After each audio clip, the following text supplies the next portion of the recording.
How's it going, guys? Welcome back to Manatee Gaming. So in this video, I'm going to be showing you guys 5 simple tricks to make your flips more efficient and also earn you more money, because getting lots and lots of stacks of cash is kind of the goal, right? So anyway, we're going to go ahead and jump in the Grand Exchange. I'm going to be showing you guys some cool stuff. We also have some of the people from the Discord here, by the way. We've got Dark North, we have Bossy, and we've got Grunt, which I don't even think he's a part of the group, but he's right there. And then I love Manatee backwards. That's pretty funny. Anyway, let's go ahead and jump on into it, guys. So right here in the Grand Exchange, I've got some examples that I've got pulled up, and I'm going to go ahead and talk about those as we go through. But the very first one we're going to be talking about is updating your offers at the correct times. So this may seem like something small, but most people actually are not updating their items in the Grand Exchange at the correct time, and that is actually making their profits go a lot slower and making a lot of their flips end up failing. So what we're going to be talking about is, let's look at the Nox Scythe, for example. Okay, so let's say I'm trying to buy this Nox Scythe, right? And I'm going to put an offer for 140 million gold. And I don't even know if this is going to buy or not. Probably not. There we go. Yep. So let's say this is not bought. Okay. So 140 million gold. We've waited for an hour, no buys. 2 hours, no buys. 3 hours, no buys. If you're waiting that long, it's really not a good thing to do. So figuring out how long you need to wait to update your item is a very good start. So if you are unaware of what the average wait times are on items, then you can feel free to join our Discord and just feel free to ask in there. I will be more than happy to help you, guiding you on how much time each item takes, but most items are different. Although most items in Runescape are going to be within the 30-minute to 90-minute range. If you guys want to just kind of like start a learning process and kind of figure it out on your own, you can kind of like mark down how much time it takes for your offer to be successful. And stuff like that. It's really just trying to time it around how long it actually takes to buy or sell an item, and then kind of use that as a guide to be able to figure out how long you should be waiting. So for example, like I just said, anywhere from 30 minutes to 90 minutes is the way to go. So if it's been 45 minutes and then you've noticed the item is bought every 45 minutes for like the last 10 times, then probably 45 minutes is a good time to wait. And just kind of go along with that. Nox items, for example, Nox items usually take anywhere from 45 to 60 minutes or 30 to 60 minutes. It really depends on how fast they're moving that day. But the thing is, though, guys, is there's not very many items in the game that you should be really waiting more than 90 minutes for. So keep that in mind. Some of the items that might take you more than 90 minutes would be something like a Kopesh, or some other stuff that is a tier 92, or you might need to wait longer for that for like third age, second age, stuff like that. Like the stuff that just is traded a lot less often is going to take a little bit more time. And also, updating your items is very important. There's a lot of people that don't update their items at all. They just get frustrated, it's not buying, or they just let it sit there and wait a long time. If you update your items, your success rate is going to go much further. Feel free to ask questions in the comments down below, and I would love to go into that more in depth. Okay, let's go ahead and type this out just in case it does buy. Next one's going to be trying new items and looking for less competition. So trying new items. Yeah, that sounds kind of vague, right?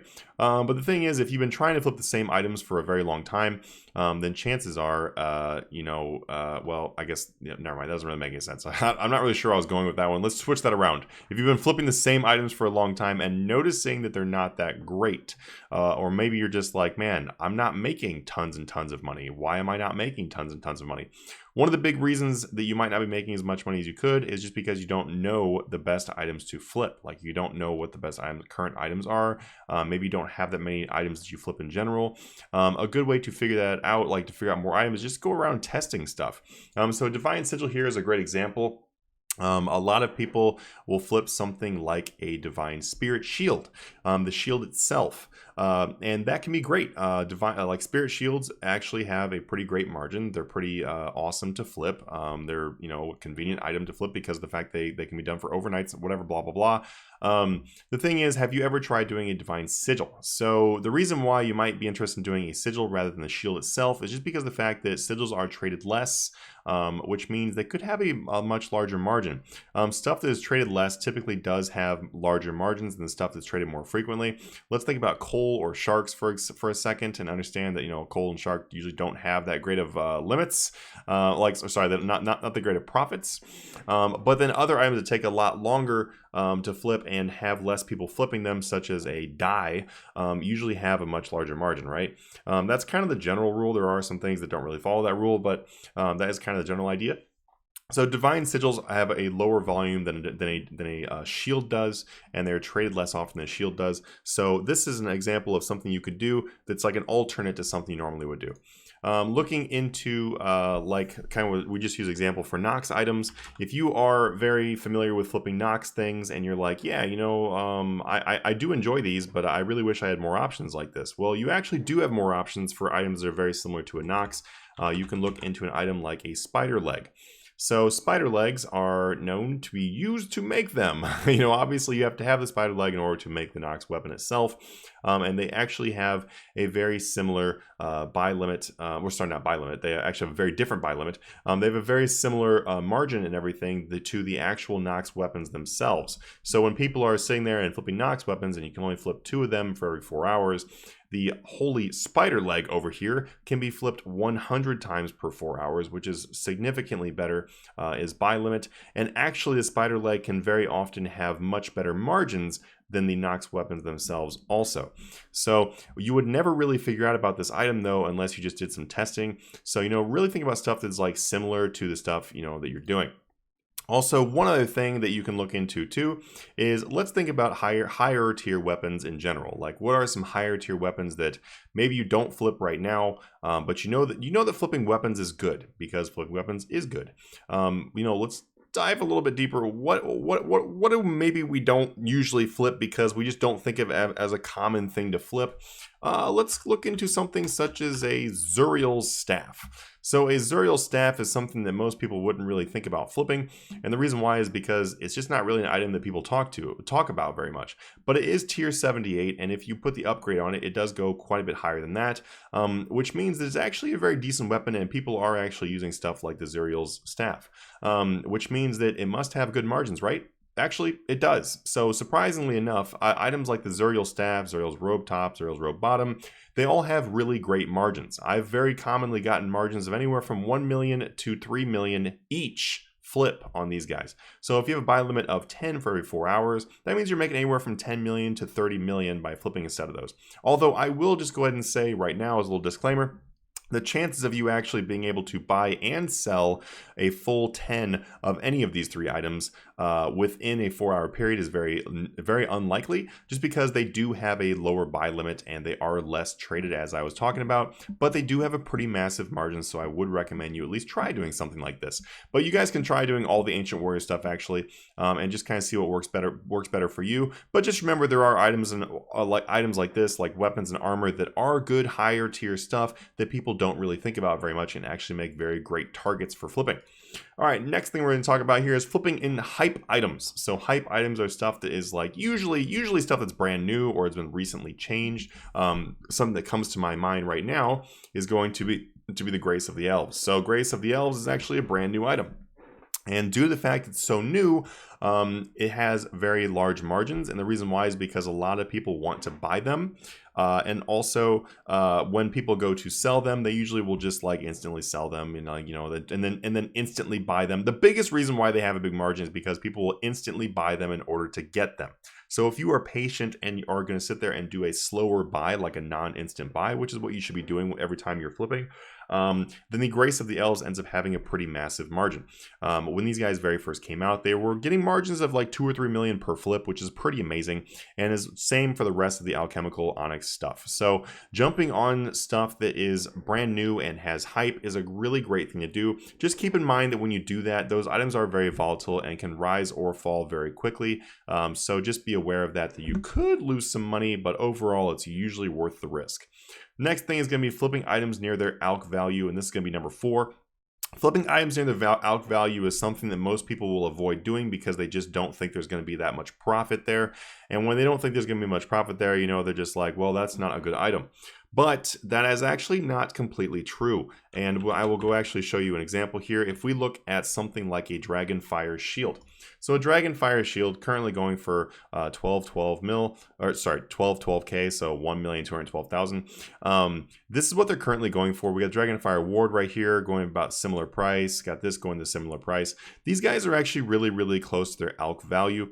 I believe the ALC value on these, let's see if we can buy one very quickly. Yep, we can. So we bought one right there for 1217K. If we look at the ALC value on this item right here, it looks like the ALC value is 1.2 million. So the thing is with these guys and other items that are similar, they're like close to their ALC value, is if you're buying them very close to their ALC value, then the chances of you losing money on the flip is extremely slim. Because you can only really lose as much as the ALC value, since you can just ALC it if something goes wrong. The cool thing about this also is because of the fact these are so safe, they really have like a very small, they have a really small floor. Like they really can't drop too much because they'll go below the ALC value. Since they are so safe, then that means you can actually just throw in a big offer for them. So if you went over to your GE and you're like, hey, you know what, I can buy as many of these Dragonfire things as I want to, because the fact that, honestly, if they were going to go like down, they're not going to go down that much. So maybe I'll pay their ALC value and see if I get any, and then you can like try to buy 100 of them, or you can try to buy 1,100 of them. It doesn't really matter because of the fact that whatever these you actually buy, you're going to be able to flip to make profit on, and if anything goes wrong, you can just ALC them. It's not that big of a deal. So don't dismiss things that have a ALC value, but I will let you know this will take a little bit of testing to really find items that are good to flip that are near the ALC value. Although I did just give you guys one because the Dragonfire, the different types of the Dragonfire Shield are actually pretty good for doing this with. So you can keep that in mind as well. Then the last thing that I'm going to be talking about today is going to be doing overnights.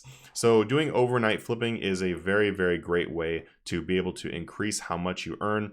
To be honest with you, when I was first building up my account and trying to, get as much money as I possibly could, really trying to make my first billion or trying to make my first 10 billion, all the way up to trying to earn my first 50 billion, stuff like that. It was like one of the major things that had a huge impact on my progress. And to be honest with you, would have taken way longer if I did not do this, is overnight flipping. So essentially what that means is just putting in an offer over like at nighttime, and then in the morning you can go and check your offer and then put it up for sale. This can also be like done for like when you go to work or when you go to school or when you go on vacation even. It doesn't really matter. It's just a period of time of when you're not going to be on, and then when you do come back on, you put the item for sale. So the way to successfully do this is to figure out what is a safe way, like a safe price to buy something at. So also one more thing. So okay, overnight flipping in general is actually kind of complex to do it properly. So if you guys have more questions, leave them in the comments below and I will for sure answer them. You can also join the Discord like I mentioned below and ask me there. You can also look on the Patreon page too, and we have exact prices for flipping. So if you want to get exact prices for any of this kind of stuff, you can go and check that out as well. But there is a lot of depth to going with this, but I'm gonna try to give you as much information really quickly as I can without making this video too long. So what you want to do is find an item that is fairly stable, because if you are doing an item that moves around a lot, like goes up a lot, goes down a lot, then that is going to be a much higher risk for overnight flipping. Keep in mind, you can totally do things that have higher risk for overnight flipping, and it can give you really great rewards. But also remember that it can also lose. You can also lose a lot of money doing that. Something that I really enjoy doing for overnight flipping is stuff that just takes long time in general. So if it would normally take me hours to flip it, like 4, 5, 6, 7, 8, 9, 10 hours to buy it, and then to sell it, then it's a really great item to do overnight because it's going to take you a long time in the first place. So the first thing that comes to my mind when I think about stuff like that is Third Age. So let's go ahead and take a really quick look at Third Age. Let's look at this Third Age Druidic Robe Top. Now, I'm just gonna, actually, wait, we're not gonna use that example because this price is really off. I don't really want to lead you guys down the wrong path. Let's look at the plate body. So plate body is a little bit more accurate to what the price actually is at. But, we're just going hypothetical anyway. Let's say right here that this Third Age plate body, we're like, all right, I know that this plate body buys for 125 million, or I think it's going to buy for 125 million. So what you'll do is you'll put in an offer for what you think it's going to go for. And you want this to be as accurate as possible. So this really helps actually if you've already been flipping the item during that day, then you'll have a much better idea of what to offer overnight. So let's say that we go ahead and put that offer in there. And then what we would do is we just go ahead and log out. And then when we come back in, hopefully these have bought. If our third age plate bodies have bought, and notice how I said plate bodies, if it is best to do something that you can buy multiple of overnight, that way you can have much more, you look at like much higher profits in the morning. For example, if you were able to buy 6 of an item overnight that has a 1 million margin, then as soon as you wake up in the morning, you've made 6 million profit. It's pretty nice. But in this example, this is kind of an expensive item. Maybe we don't have enough money to buy a lot of these, but you just throw an offer for 1 third age plate body, go to bed, wake up in the morning, and hopefully it's bought for the price you think it has. And then if it did, then you just have to find the sell price. There's a couple different ways to find the sell price, as I do explain in my Flip for Wealth series. But one of the easiest way to find the sell price, honestly, is just to instantly buy the item and then sell them both for that price. So if overnight I did buy one for 125 mil, in the morning I would instantly buy one and then I would sell both of them for that price I just got. Let's say for an example that our instantly buy price was 133 million flat. Then that means I would sell both of them for 133 million and then end up making a nice 8 mil profit on this third age plate body. If you don't have enough money to be able to instantly buy the item yourself, you can also ask a friend, or you can also just check out the forums and find out to see if you can find the exact prices on there, or use some kind of friend chat or Discord like mine that will help you guys find the correct prices. Just joking around, but it's for real. So also, if you don't really have the money to do something like a third age plate body, you guys can also look into something that is a little bit cheaper, and that is other third age stuff. So third age koi, for example, a little bit pricier, but third age van braces. Okay, these guys actually will buy for quite a bit less than this price. If you're going to be looking the third age route, it's a good idea to find someone who kind of knows what they're worth before you jump in. But if you really have no idea and you're just afraid of doing something like third age, then look into Drygores actually. Drygores are a really great item to do overnight, and this is actually one of the things I recommend to most people when they ask me in the Discord about how they should go about flipping. I actually recommend doing Drygores overnight, and the reason why is because Drygores do have a buy limit of 1, and so you can like throw an offer for 3 of them, which is not too much money if you're flipping. I mean, yeah, it can get kind of expensive, but just try to buy as many as you can. And it's pretty nice actually to just fill up 8 slots out of here. So we've got a total of 8 slots, or sorry, 6, sorry, my bad. 3 main hand Drygores, 3 offhand Drygores. If you have a pretty good idea of what the prices should be like, then you could put your offers in for all of the Drygores and then go down that route. If you guys want more information about how to flip Drygores overnight, I also have a video for that on the Patreon page. If you go to the Patreon page and my link down below, and you go to the free section, I'll actually have a video posted on there about how to flip Drygores overnight more efficiently, or how to flip them in general. So if you guys want more information on that, please just feel free to do that or leave in the comments down below. But Drygores themselves usually end up being right around the mid range, which makes them pretty simple to be able to buy. So for example, if I was like gonna overnight these guys, I might offer something like 7.7 million. The reason why is because commonly Drygores can be bought by a little bit below mid and then sold for either mid or a little above mid. That's kind of how Drygores act. But kind of like I mentioned though, if you're going to be doing something overnight without getting too in depth with it, it's very nice to flip something that you've already been flipping during that day. So maybe flip a few Drygores, or maybe instant buy a couple Drygores to really find out what the price is going for. And then when you go to bed that night, just offer 500 to 700,000 below what you'd be selling it for. So for example, right now, if I instantly bought this Drygore mace for mid price right here, which is like almost 8.6 million, and it instant buys for 8.5 mil, then overnight I might offer 8 million, which will give me a 500,000 profit for each one, which is very nice, especially if I'm going to be buying something like 3 of these guys, because then I've got 3 of them in each one of these slots. It ends up being quite a bit of money in the morning. Anyway, guys, thank you so much. I really hope this video does help you guys to flip a little more efficiently, or at least just think outside the box and try to make some more profit for yourself. Feel free to join our Discord if you'd like to, as I mentioned throughout the video. We do have over 2,400 members in there, and we are teamed up with some other Discords too, and trying to build a really nice community for RuneScape in general. So I hope to see you guys in there. I'll see you guys in the next video. Have a good one.